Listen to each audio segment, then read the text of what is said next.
Morning everyone. आज का हमारा टॉपिक है परागण। परागण या पॉलिनेशन। अब हम पुष्प की संरचना बनाते हैं सबसे पहले और देखते हैं कि पुष्प में परागण की प्रक्रिया कैसे संपन्न होती है। ये मान लीजिए हमारी पुष्प की संरचना है। ये बाह्य दलपुंज, ये दलपुंज,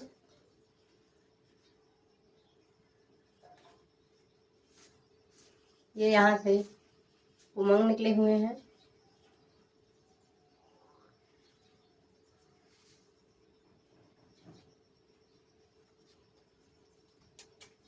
इसे क्या बोलते हैं? बाह्य दलपुंज।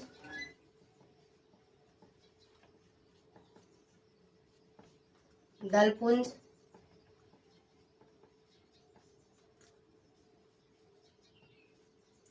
उमंग, पुंकेसर और परागकोश। इन दोनों को मिला के क्या बोलते हैं? पुमंग। और ये हमारा बीज पुष्पासन है, पुष्पवृंत,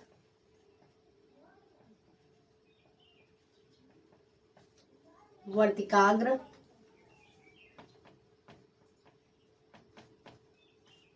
और यहाँ से एक नलिका आई हुई होती है जो कि बीजांड में जाके खुलती है। इस नलिका को क्या बोलते हैं? वर्तिका। और ये क्या है? अंडाशय। इन सारे पुष्प के भागों के बारे में हम अपने पिछले लेक्चर में समझ चुके हैं। आप वहां से जाके इसे देख लीजिएगा। अब हम समझते हैं कि परागण या पॉलिनेशन होता क्या है। तो जैसे ये मान लीजिए हमारा परागकण है। परागकण का भी निर्माण कैसे होता है मैंने अपने पिछले लेक्चर में बताया है। तो ये परागकण जैसे यहां से आता है और इसके वर्तिकाग्र पर चिपक जाता है। यहाँ पे कुछ चिपचिपा पदार्थ पाया जाता है जिससे यह वर्तिकाग्र पे परागकण आके चिपक जाता है। फिर वर्तिका नलिका से होते हुए बीजांडासन में जाता है और अपनी निषेचन की प्रक्रिया संपन्न करता है, जिससे पुष्प का निर्माण होता है या बीज का निर्माण होता है। फिर आगे जाके बीज विकसित होकर एक पुष्प की रूप ले लेता है। तो यहाँ पे आएगा, अपनी ध्रुवीय केंद्रक और द्विगुणित केंद्रक से मिलकर अपनी निषेचन की प्रक्रिया संपन्न करेगा और एक बीज का निर्माण करेगा। इस प्रकार परागण की प्रक्रिया संपन्न होती है। तो परागण कहते किसे हैं? किसी परागकोश से हमेशा जो परागकण निकलता है परागकोश से ही निकलता है, क्योंकि परागकोश में 4 लघु बीजांडधानी पाई जाती हैं और जो परागकणों का निर्माण आगे चल के करती हैं। हमने बताया अपने पिछले लेक्चर में। किसी परागकोश से परागकण निकलकर वर्तिकाग्र पर पहुंचने की जो प्रक्रिया होती है क्या कहलाती है? परागण कहलाती है। एक बार फिर से सुन लीजिए। परागकोश से परागकण निकलकर वर्तिकाग्र तक पहुंचने की प्रक्रिया क्या कहलाती है? परागण। तो परागण क्या होता है? किसी परागकोश से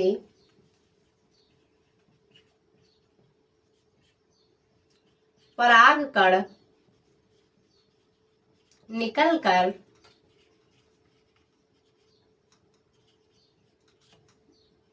वर्तिकाग्र तक पहुंचने की जो प्रक्रिया होती है क्या कहलाती है?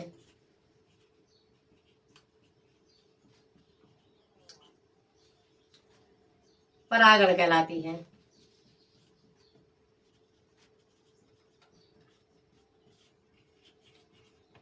अब परागण कितने प्रकार के होते हैं? 2 प्रकार के होते हैं। तो परागण 2 प्रकार के होते हैं, एक स्वपरागण और एक परपरागण।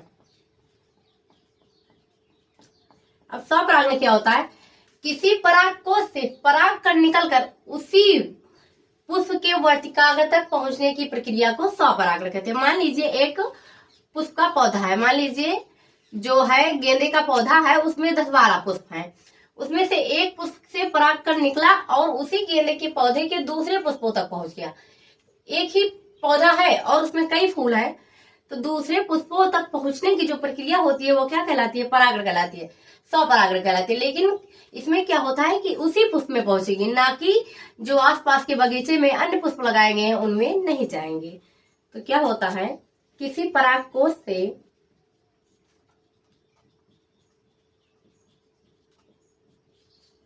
परागकण निकलकर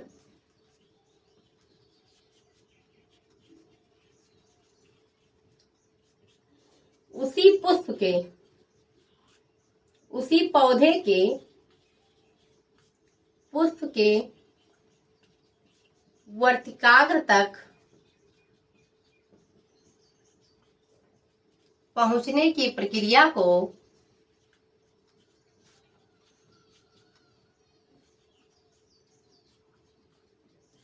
स्वपरागण कहते हैं।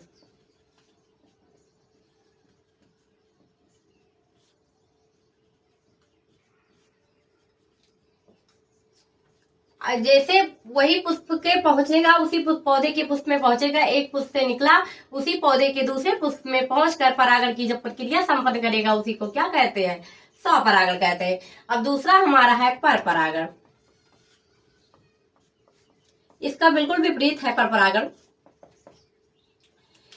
किसी परागकोश से परागकण निकलकर उसी पुष्प के, उसी पौधे के पुष्प के या उसी अन्य जात के पौधे के पुष्प के तक पहुंचने की जो प्रक्रिया होती है वो परपरागण कहलाती है। किसी पुष्प के परागकोश से परागकण निकलकर उसी पौधे के पुष्प अथवा अन्य जात के पौधे के पुष्पों तक पहुंचने की प्रक्रिया को परागण कहते हैं। मान लीजिए गेंदे का परागकण है, वह उसके उसी पौधे के अन्य गेंदे में पहुंच जाए या गुड़हल में पहुंच जाए तो उसी को क्या कहेंगे? परपरागण कहेंगे। किसी पुष्प के परागकोश से परागकण निकलकर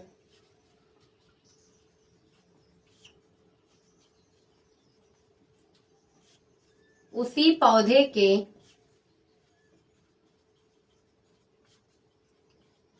पुष्प अथवा अन्य जात के पौधे के पुष्प के वर्तिकाग्र तक पहुंचने की प्रक्रिया को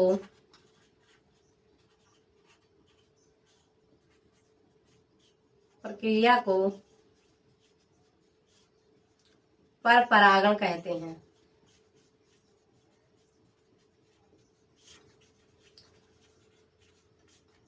एक बार फिर से समझ लीजिए।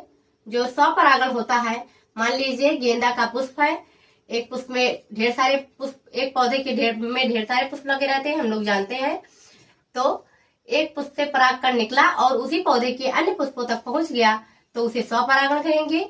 और परपरागण में क्या होता है, मान लीजिए गेंदा का पुष्प है, उसमें से एक पुष्प से परागकण निकला, उसी पौधे के अन्य गेंदा के पुष्पों में पहुंचकर वर्तिकाग्र में अपनी निषेचन की प्रक्रिया किया, या गुड़हल या गुलाब या अन्य जात के पुष्पों में पहुंचकर निषेचन की प्रक्रिया संपन्न किया तो उसे क्या कहेंगे? परपरागण कहेंगे। Thank you.